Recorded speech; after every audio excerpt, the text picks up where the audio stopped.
So over 40% of people in America have actually tried anal. But what they don't say is that such a huge percent of them really didn't like it or complained that there was some pain involved. So anal can be one of those things that brings out the passion and the energy. But if you don't know the basic anatomy, you can actually cause more pain than pleasure. Or, you could actually end up hurting somebody that you really, really care about. So today we're going to discuss the physical anatomy of the anus and how to bottom without pain, because despite what it seems, the anus and the rectum is not a straight dark tunnel, and most people start out doing it the wrong way. But what if I told you that anal didn't have to hurt? It doesn't have to be misery the next day, and both people can walk away having had positive experiences.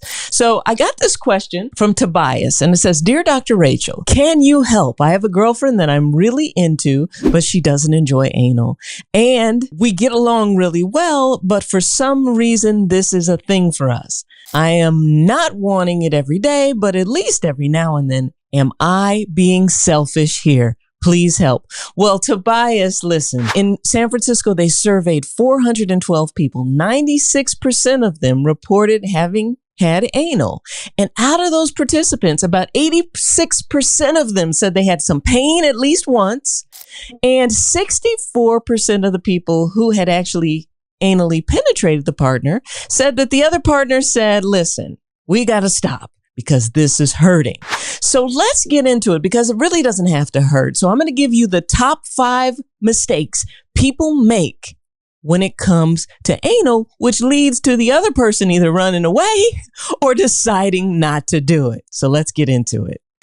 So the first one is psychological preparation. Most people are preparing psychologically for the experience. And if it's not part of someone's cultural experience, this can actually be a huge mistake.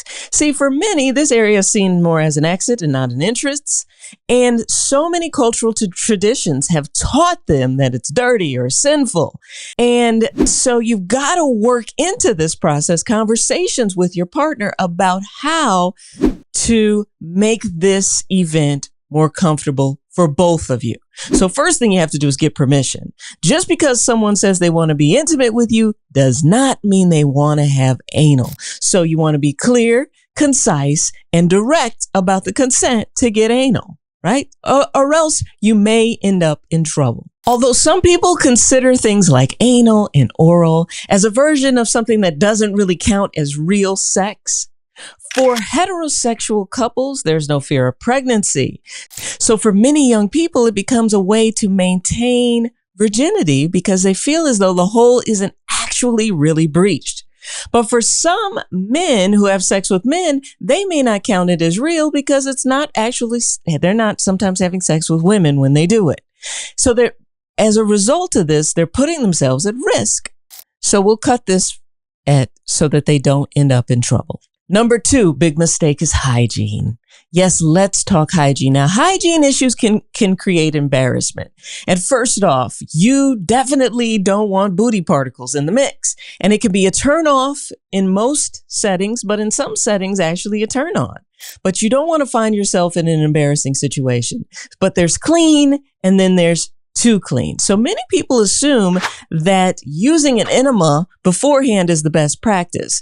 It's a practice called anal douching, where one flushes the rectum out using fluid. Yes, cleanliness is next to godliness, but if you use large amounts of water or any type of liquid to rinse out your anus a few times a week, you're actually washing away really good bacteria that is there to protect you from viruses and potentially cancer. So studies have found that anal douching can actually tear the lining of the rectum and actually increase the risk of contracting other infections. Because what happens when you tear it, you're tearing the mucosa or the lining of the anus, which makes it then susceptible for you to get these infections. So instead of using an enema beforehand, consider using the edge of a washcloth to kind of get in there and get the goods. Shower, make sure the goods are cleaned properly, and alternatively, use a small bulb suction to squirt just a small amount of water into the anus.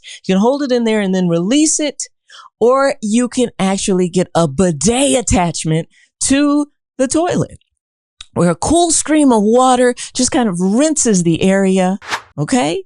And then the other most important part is to opt for a diet that's rich in fruit and vegetables so that the vault is pretty clean and clear.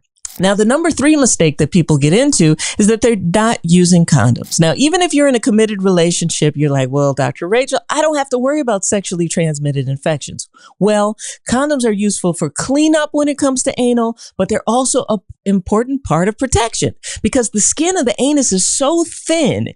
If you are on the receiving end, you're susceptible to contracting HIV, HPV, herpes, and other infections. But the big thing is HPV, because HPV transmitted anally could eventually turn into anal cancer.